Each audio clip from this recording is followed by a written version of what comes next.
तब कुछ संतों का आगमन हुआ। संतों ने कहा है ब्राह्मण आप इतने दुखी क्यों हैं?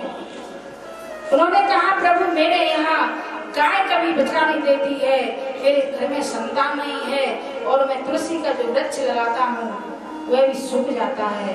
और जिस राज्य का राजा यदि निसंतान हो तो लोग उसे श्रद्धा से नहीं देखते। उन्होंने ध्यान किया कि हे ब्राह्मण देवता आपके इस जन्म में तो क्या 7 जन्म में संतान नहीं हो? बोले महाराज जब आप 7 जन्म की जान सकते हैं तो इस जन्म में मुझे एक पुत्र तो दे सकते हैं। ब्राह्मण देवता उनके चरणों में गिर पड़े। संतों ने कहा कि हमारा जीवन तो निकल गया, यदि हमारे प्राणों से इनका भला होता है तो उसमें बुराई क्या है? और उन्होंने एक फल लिया और उस फल में अपने प्राणों को समाहित किया। अपने प्राणों को समाहित करके कहा कि इस फल को अपनी स्त्री को खिला दे, तुम्हारे बहुत ही बुद्धिमान बालक पैदा होगा। आत्मदेव उस फल को लेकर के चले आए और अपनी पत्नी को ले जा करके दे दिया। लेकिन पत्नी कैसी जो शाम सवेरे पड़ोसियों से झगड़ा करके बगैर नहाए धोए भोजन बनाना, कोई क्रियाकर्म नहीं। उसके मन में बड़ा बड़ा विचार आया कि मैं कैसे इस फल को खाऊं। यदि मेरे गर्भ हुआ और गांव में डाकू घुसाए तो मैं कैसे भागूंगी। यदि मेरे जो बालक है वो दूध पी लेगा तो मेरे शरीर का आकार खराब हो जाएगा। और कहते हैं जैसी जिसकी बुद्धि होती है उसे वैसे ही लोग मिलते हैं। उसकी पड़ोसन ने बहुत समझाया कि संतों का आशीर्वाद कभी खाली नहीं जाता है, लेकिन संत आज कलयुग में ढोंगी संत है। आज कलयुग में संतों को पहचानना कठिन है, क्योंकि मछेंद्र नाथ जी जब किसी गांव में पहुंचे तो उन्होंने कहा कि हे महाराज मेरे कोई संतान नहीं है। तो उन्होंने धूनी की राख उनको दे करके कहा कि इस राख को खा लेना और तुम्हारे पुत्र की प्राप्ति हो जाएगी। लेकिन पड़ोसियों ने इसे ऐसा भर दिया कि न जाने कैसी होगी, क्या हो जाएगा, जादू होगा, टोना होगा, और उसने उस राख को भूरे में दबा दिया। जब 12 वर्ष के बाद मछेंद्र नाथ पुनः वहां आते हैं तो उससे पूछा कि वो बालक कहाँ है, मैं उससे मिलने के लिए आया हूँ। उन्होंने कहा महाराज मैंने तो वो रखिया खाई नहीं है। कि कहाँ पर आपने उसको रख दिया? कि मैंने घूरे के नीचे रख दिया है। जब मछेंद्र नाथ जी वहाँ पहुंचे हैं तो बाबा गोरखनाथ उसमें से आवाज देते हैं, हे नाथ, हे संत महाराज, मैं इस घूरे में दबा हुआ हूँ, मुझे बाहर निकालो। और बाबा गोरखनाथ हर घर में पूजे जाते हैं। जब हमारे यहाँ विवाह होता है और घोड़ा जब पूजने के लिए जाते हैं तो उसमें बाबा गोरखनाथ का ही पूजन होता है।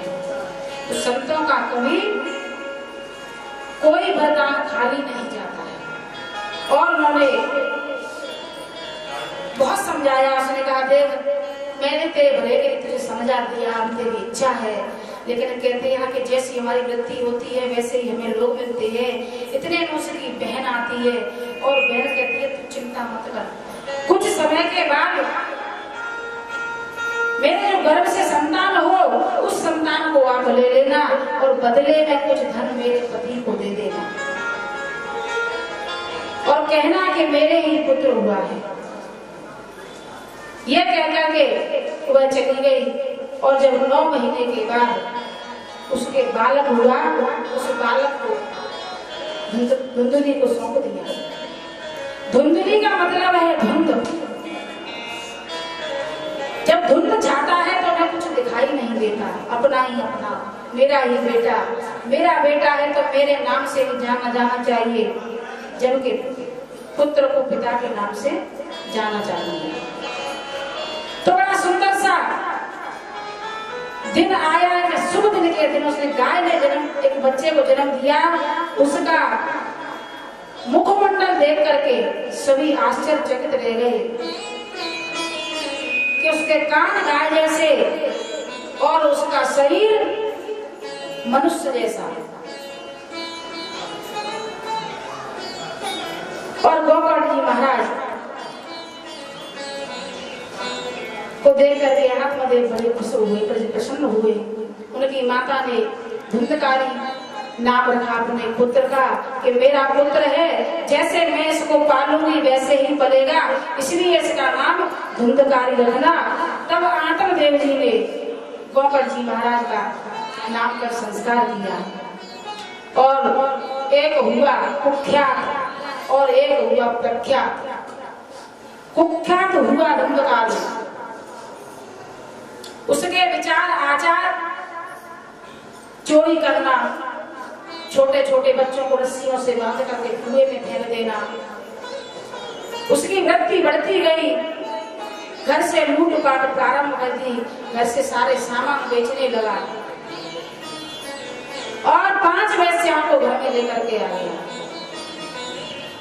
5 वेश्याओं को घर में ला करके रखने लगा। माँ बाप ने बहुत समझाया लेकिन वह नहीं माना। और जब आत्मदेव जी बड़े दुखी मन से एकांत में बैठे हैं और गोकर्ण जी महाराज से कहा कि हम कहाँ जाऊं, क्योंकि मेरा कोई ठिकाना नहीं है, संतान सुपात्र नहीं है तो जीवन बेकार है। इससे तो अच्छा है कि निसंतान रह जाए। तब गोकर्ण जी महाराज ने मैं समझाया कि हे पिताजी, कोई ऐसा निकल करिए जिससे मुक्ति मिल जाए। हमें ये नहीं कहते कि वन में जाकर के तपस्या करो तब आपको भगवान मिलेंगे। भगवान सभी को मिले, भगवान नरसिंह को मिले, भगवान मीरा को मिले। गृहस्थ जीवन में रहकर के परमात्मा को प्राप्त करना चाहते हैं तो आपके हृदय में भक्ति होनी चाहिए। यदि आपके हृदय में भक्ति है तो परमात्मा आपके घर में ही आपको प्राप्त हो जाएंगे। तो गोकर्ण जी महाराज ने समझाया, हे पिताजी, कि मुक्ति का कोई तुझे तने कर ले, मुक्ति का कोई तुझे तने कर ले रे।